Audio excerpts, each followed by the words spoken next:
15 bad habits na nakakasira sa utak natin, sa memory natin, pero hindi natin alam. Mahalaga po to. I think mga ibang bad habit baka ginagawa ninyo, pero hindi nyo alam masama sa utak. Kaya hindi ito mamaya tuturo ko yung mga good habits na gagawin. Iwas stress, tamang pagkain, exercise. Pero tingnan natin sa 15, ilan ba dito ang ginagawa mo? Number 1, working when sick. Ibig sabihin, pag mahina na yung katawan natin, may sakit na tayo, huwag nang pipilitin. Kasi pag pipilitin natin, parang nag-overheat yung brain natin. No? Poor learning, hindi ka na rin mahina na memory mo, tapos pinipilit mo, baka mahirapan pa lalo. So, lalong nasisira yung sa memory at sa learning natin. Number 2, ito gawain ng marami. Natutulog ng nakakumot. Okay? Mahilig kayong magkumot. Hanggang dito lang yung kumot. Huwag pati ang ulo. Siyempre, pag kinumutan mo sarili mo, tataas yung carbon dioxide, di ba? Pag exhale mo, carbon dioxide, yun din ang mahihinga mo, babagsak yung oxygen sa katawan. Pag bumagsak ang oxygen sa katawan, madadamage ang brain cells, lalo na tulog tayo. Delikado po yan. No? Ito, mas delikado pa to. Tinakip niya yung una, no? So, hinihinga lang niya yung carbon dioxide niya. Kailangan niya ng oxygen. Bad habit yan. Huwag gagawin, ha? Pwede ma-brain damage. Number 3, sobrang lakas na sound. Okay? Pwedeng sa headphone, pwede sa earphone, pwede sa concert, o pwede sa tabi ng kotse, o MRT. Kung talagang laging sobrang ingay, nagugulo yung brain processes natin. Noise-induced hearing loss, hindi lang tenga nagkakaproblema, pati yung utak. Parang nahihirapan siya mag-recognize ng sound. Actually, yung sobrang lakas na ingay, noise pollution yan, hindi rin maganda sa puso. Tumataas rin yung risk of heart inflammation kung maingay. So, maingay, bad for the brain, bad for the heart. Number 4, bad habit pala to. Laging nasa dilim, hindi nagpapaaraw. Baka may taong ganyan, trabaho ng trabaho sa dilim. May pag-aaral, pag nasa dimly lit room, lagi lang madilim, walang araw, wala siyang exposed sa sunlight, medyo nagbabago yung structure ng brain. Medyo naiiba yung memory niya, yung learning ability. Ito nga, 30% mas nasisira itong isang area ng brain natin, yung hippocampus. So, mas nagiging dull. Parang mahina yung isip. Kailangan may exposure sa araw. Kailangan mo na exposure sa sun, iwas depression, tataas ang serotonin, more energy, at mas kalma ka. Number 5, sobrang stress. Pag laging stress, nasisira din yung brain function natin. Bad mood, anxiety, mas namamaga sa puso din. Okay? Ayon to sa pag-aaral sa Harvard Medical School. So, laging stress, bad for the heart, bad for the brain. Number 6, kulang sa tulog. Diba? Pag kulang sa tulog, diba, mas inaantok tayo, mahina memory natin, di tayo makatrabaho, drowsy, parang nahirapan tayo maglakad, unsteady, may vertigo pa, nasisira din yung sa part sa brain natin to. The hippocampus is the part of the brain that suffers pag kulang sa tulog. Number 7, tubig, napakahalaga. Kaya pinipilit ko minom ng maraming tubig. Ang utak natin, 70% water. Oras na inaantok kayo masyado, sumasakit ang ulo, nagma-migraine, parang nanghihina, baka dehydrated ka. Hindi mo lang alam dehydrated ka. Lalo na yung mga matatanda. Mahirap kasi sabihin na, ay, hindi naman ako nauuhaw Yung uhaw kasi depende sa tao. Pag medyo 50, 60 years old na, mas hindi na nauuhaw.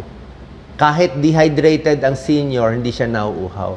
Yung mga bata, pag nauuhaw ka, dehydrated ka na Kaya nga, pag dehydrated ka, kulang sa tubig, cognitive decline, Hindi makaisip, hindi makasagot sa school, Hindi ka na maka-problem solving, hindi ka maka-coordinate. Mahina attention span kasi dehydrated ka. Hindi gumagana yung utak. Natutuyo yung utak natin. Kaya inom ng maraming tubig. Number 8, multitasking. Baka marami sa inyo gusto mag-multitask. Ibig sabihin, sabay-sabay nakikinig ng may kausap sa telepono, may sinasagutan, nag-aaral, tapos may sinasagutan dito sa school, sabay-sabay. Hindi po pwede. Pag sinabay-sabay mo yung utak natin, mas gusto niya one thing at a time. Focus sa isang trabaho, pag natapos na, focus naman sa iba. Pag sinabay-sabay mo, may stress ka. Tataas ang cortisol, it leads to mental fog and scrambled thinking. So, ingat sa pagsasabay-sabay. Number 9, kailangan mag-almusal. Okay? May pag-aaral yan. Japanese study, 80,000 people. Yung hindi nag-aalmusal, mas mataas ang chance ma-stroke, mas naha-high blood, mas bumabagsak pa yung blood sugar sa umaga, mas pangit ang performance sa school at sa work. Hindi rin sila pumapayat. Actually, tumataba pa nga eh. Kasi bumabawi sila ng kain sa tanghali at sa gabi. So, kailangan laging may supply ng energy yung katawan, pati yung utak natin. Laging nakaupo. Okay? Nakita nila may connection daw. Laging nakaupo, hindi nag-exercise, humihina rin daw yung memory. Yan, no? Parang numinipis yung area ng brain na konektado sa memory. Kulang sa exercise, kulang sa circulation, di ba? Pag may circulation, naglalakad tayo lagi, mas gaganda yung daloy ng dugo sa utak. Exercising, decrease stress, increases mobility. So, kailangan natin gumalaw-galaw. Number 11, kailangan positive thinking, okay? Positive thoughts and stimulating thoughts. Dapat laging may iniisip, may ginagawa, may pinaplanong maganda. Kasi kung parang ito, ang daming maganda nangyari sa buhay mo, pero nakafocus ka sa isang bad, diyan ka lang nakatingin. So, pag laging negative thinking, hindi maganda sa utak. Okay? Number 12, syempre, sobrang matatamis, hindi healthy foods kinakain. Pag sobrang tamis, tataas ang blood sugar, magiging overweight. Pag mataas ang blood sugar, prone ka magkaroon ng brain damage. Poor nutrition. Okay? Sobrang alat. Sobrang alat ang kinakain, tataas ang blood pressure. Pag mataas ang blood pressure, pwede ma-stroke. Pag na-stroke, sira na yung sa utak. Diba? Decline yung brain function. May kasabihan nga, diba, na unang stroke, pwede ka mag-recover. Second stroke, baldado na one side. Pangatlong stroke, namamatay na yung pasyente. Actually, isang saying lang yun. Hindi naman lagi ganun nangyayari. Pero minsan, ganun nga nangyayari. Minsan yung unang stroke, nagre-recover. Yung pangalawa, hindi na makarecover. Pangatlong beses, natutuluyan.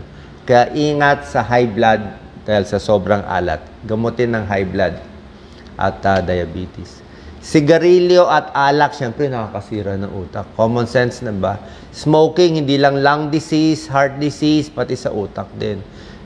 Alcohol, di ba? Kaya nga naggegewang-gewang paglakad, di ba? Pag uminom ng alak, di ba? Para ka na-stroke eh. So, nalalasing, higher risk of dementia and Alzheimer's kung umiinom ng alak. Air pollution. Masama ang air pollution. Nakita natin, maraming pag-aaral yan. Pag yung bahay mo malapit sa main road, higher risk of asthma, higher risk of stroke. Mataas risk ng stroke. Bakit? Siguro yung mga air pollution di ba? Pati Alzheimer's disease mas tumataas. So, ang gagawin natin, iwasan tong 15 bad habits, itong mga good habits, healthy diet, lagi nag-iisip ng maganda, learning, healthy foods, di ba? Sa gulay, broccoli, cauliflower, lettuce, di ba? Apple, watermelon, mani, pwede mani para sa utak, okay? Healthy oil lang tayo, ginger, pwede rin yan. So, more healthy, iwas sa matataba at mga processed foods. So, ito po yung summary, pinakita ko sa inyo. Other tips, maganda lagi na stimulate yung brain, switch routines. Huwag boring ang buhay pa iba-iba. Be social, kumausap sa maraming tao. Okay? Digital detox, minsan relax yung utak mong masyadong magbasa ng mga bashers. Magbasa ng libro. Okay? Bawasan na stress. Tamang tulog. Exercise. Safety. Huwag magpapasuntok sa ulo. Magsuot ng helmet. Mag-ingat po. Yan, ingatan yung ulo natin na hindi madapa, hindi tayo bumagsak sa bahay, hindi tayo mabagok. So, safety sa bahay para safety ng utak natin. Sana po nakatulong tong tips. 15 bad habits na iiwasan natin para laging maayos ang ating pag-iisip at utak. God bless.